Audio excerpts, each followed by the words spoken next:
जय श्री कृष्णा दोस्तों। हर हर महादेव। कैसे हैं आप सब? स्वस्थ और सुरक्षित होंगे।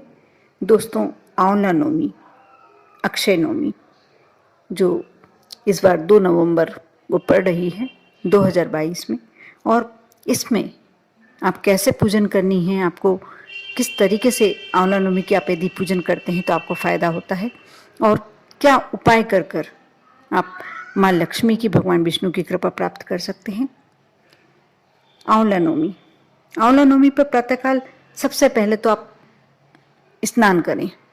स्नान से निवृत्त होकर यदि व्रत करना चाहते तो संकल्प लें, क्योंकि कई व्रत ऐसे होते हैं यदि हम संकल्प नहीं लेते हैं और व्रत कर लेते हैं तो वो हमारा व्रत संपूर्ण नहीं माना जाता। और यदि आपके आसपास आंवले का वृक्ष है, आप सुबह दर्शन करने जाते हैं, पूजन करने जाते हैं, तो आप आंवले के वृक्ष के पूर्व दिशा की तरफ मुंह करके बैठें और ओम धात्रे नमः, यानी आंवले को धात्री भी कहा जाता है, धात्री वृक्ष भी कहा जाता है, तो आपको इस मंत्र का जाप करना है, ओम धात्रे नमः।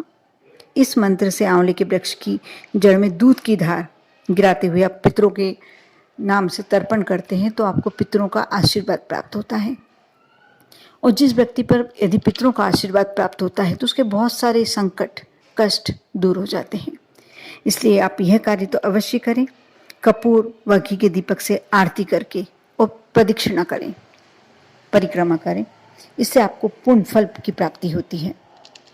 ऐसा कहा जाता है कि इसे आंवला नवमी को अक्षय नवमी क्यों कहा जाता है, क्योंकि इस दिन आप जो भी दान, पुण्य, जप, नाम, कीर्तन या पूजन पाठ करते हैं, आंवले के वृक्ष के नीचे दीपक प्रज्वलित करते हैं, उसकी प्रदक्षिणा करते हैं, परिक्रमा करते हैं, तो ये अक्षय होकर आपको अगले जन्म तक इसका फल प्राप्त होता है, अक्षय फल प्राप्त होता है।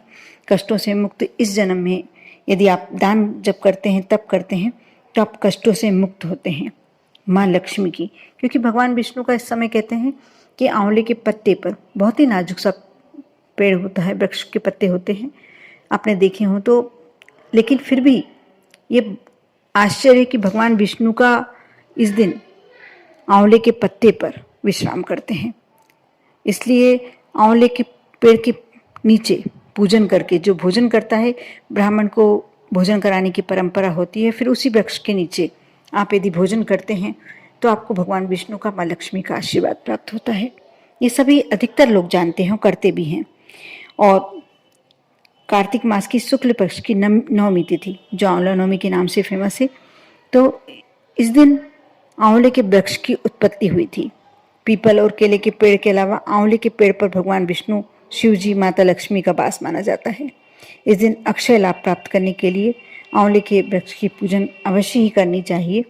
और यदि संभव हो, आपके आसपास ऐसी कोई स्थान हो जहां आंवले के वृक्ष के नीचे ऐसा स्थान है कि आप भोजन बना सकते हैं, तो कहते हैं कि इस दिन, आंवले नवमी के दिन, यदि आप इस वृक्ष के नीचे बैठकर यदि भोजन बनाते हैं और फिर ब्राह्मण को खिलाकर आप स्वयं भोजन करते हैं, और उस समय यदि पत्तियां आपके भोजन में गिर जाती हैं या भोजन करते हैं तब भी यदि आंवले के पेड़ की पत्तियां आप पर के भोजन में गिरती हैं, आपके ऊपर गिरती हैं, तो भगवान विष्णु का, माँ लक्ष्मी का आपको आशीर्वाद प्राप्त होता है। साथ ही ऐसा कहा जाता है कि आंवले के पेड़ की उत्पत्ति सृष्टि के निर्माण होने के समय ब्रह्मा जी के आंसुओं से हुई थी। इसलिए आंवले को पृथ्वी का पहला फल माना जाता है। इस दिन भगवान विष्णु की पूजन करते समय उन्हें भोग में आंवला अवश्य समर्पित करना चाहिए। इससे भी आपके जीवन के कष्ट दूर होते हैं, धन संपत्ति संबंधी समस्याएं यदि हों तो दूर हो जाती हैं। यदि आप धनतेरस पर कोई रकम नहीं खरीद पाए, कुछ सोना चांदी कुछ खरीदना चाहते थे, वाहन नहीं खरीद पाए हैं, तो आप आंवला नवमी पर इन चीज़ों को खरीद सकते हैं। बहुत ही शुभ माना जाता है। और यदि जमीन जायदाद भी खरीदने का मन बनाए हुए हैं तो इस दिन खरीदना, क्योंकि अक्षय नवमी यानी अक्षय गुना फल देने वाला।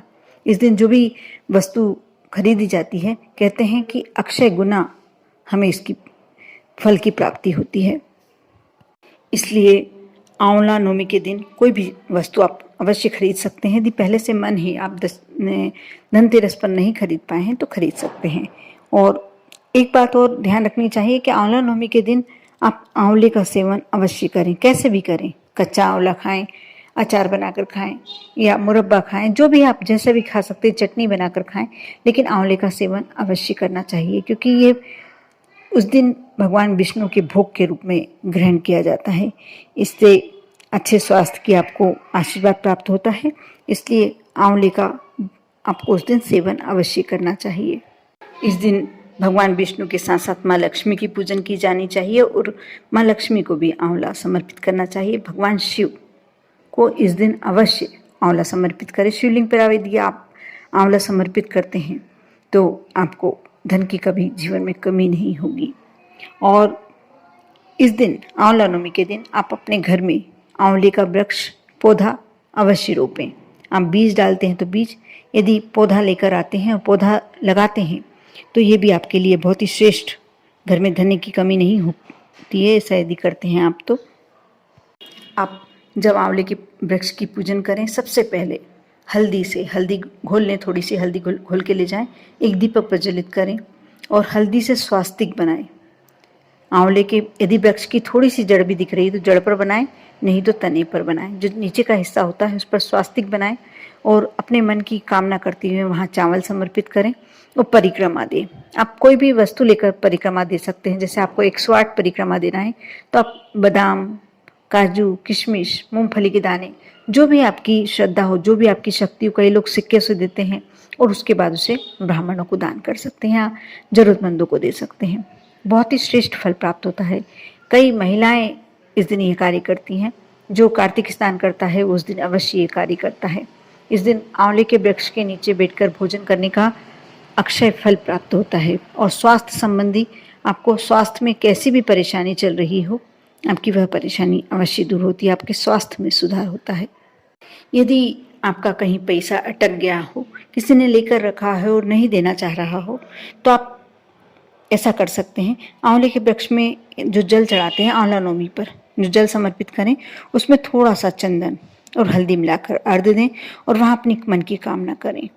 आप देखना स्वयं वो आपके पास आपका धन लेकर आएगा और शीघ्र, जल्दी से जल्दी कोशिश प्रयास करेगा कि आपका धन आपको वापस लौटा दे। ये बहुत ही अचूक उपाय है, इसलिए अवश्य आप आंवला नवमी पर विशेष करके आंवले के वृक्ष का पूजन करें, आंवले के वृक्ष के नीचे भोजन करें।